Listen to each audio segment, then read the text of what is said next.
Okay, so I'm going to show you how to fold an origami box out of 16 pieces of paper, 8 for the top and 8 for the bottom. This big box is made from 12 by 12 and this one is 6 by 6, but I'm going to be using 5 by 5 to make an even smaller box. So first of all, we're going to fold it point to point and point to point the other way, and then we're going to fold all 4 into the center.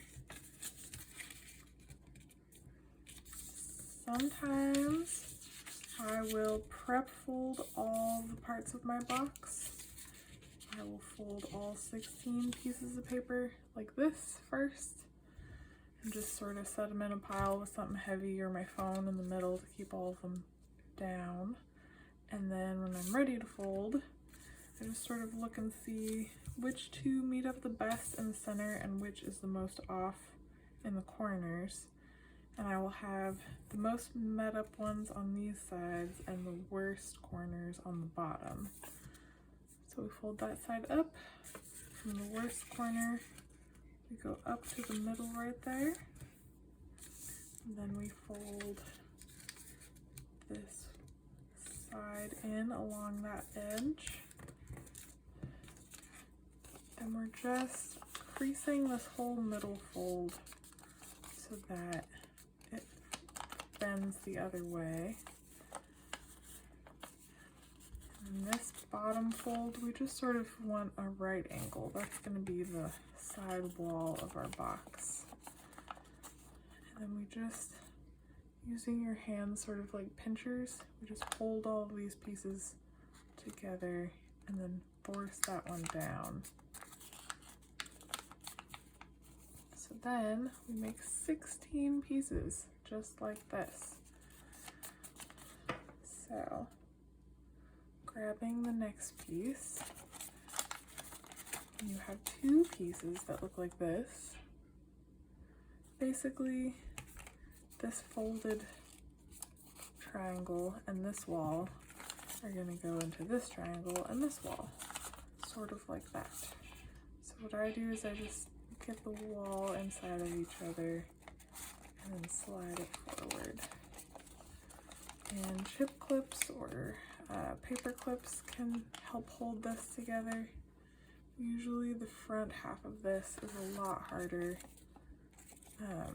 or the top half is harder to make than the bottom half, because the bottom half we're going to make inside of this one.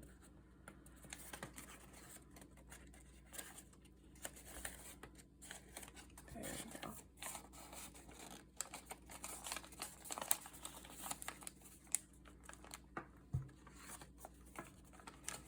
Normally, if it's a bigger box, I usually just have it on the table instead of trying to have it in my hands after the first few pieces. And typically all of these points will start to stand up like that.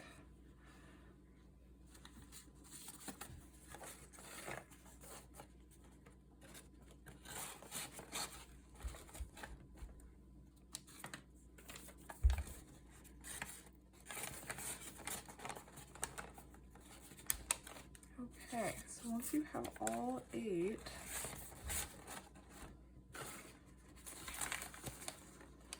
just going to bring this last ends together.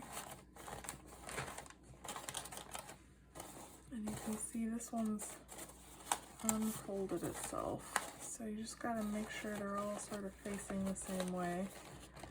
When the box is this small, I can just crunch it with my hands, but when it's the big box, I usually use my whole arms. And then you just sort of gently guide them all down, like that. And then all of these points, we fold underneath. And if you want the box to stay extra together, underneath that little fold is the best place to stick some super glue.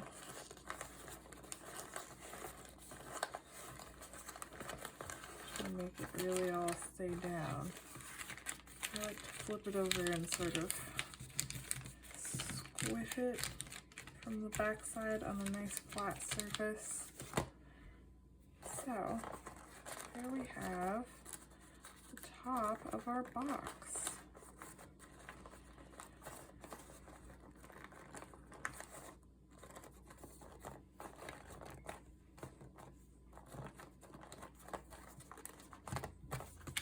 Alright, so now we can make the bottom of the box inside the top of the box.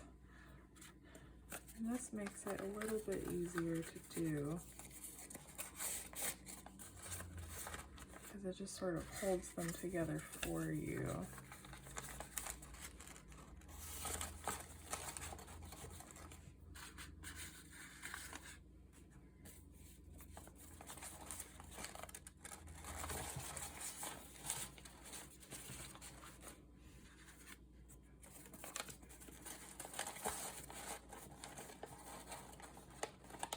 For the 12 by 12 paper, I recommend using cardstock, but not for the smaller sizes. It'll just get really hard to fold.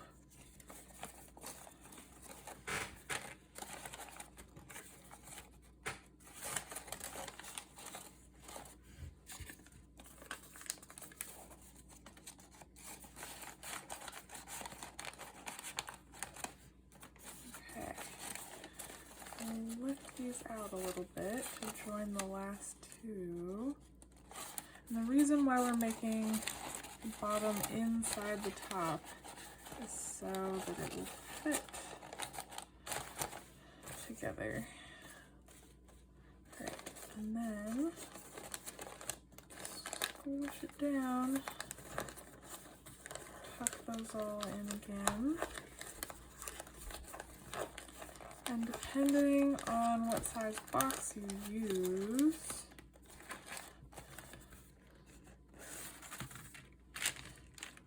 it just depends on what you want to put inside of it.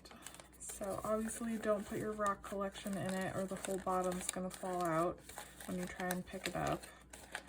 But also, even if something is soft and lightweight like a scarf, if you put something in that's too big, it'll push on the top from the inside.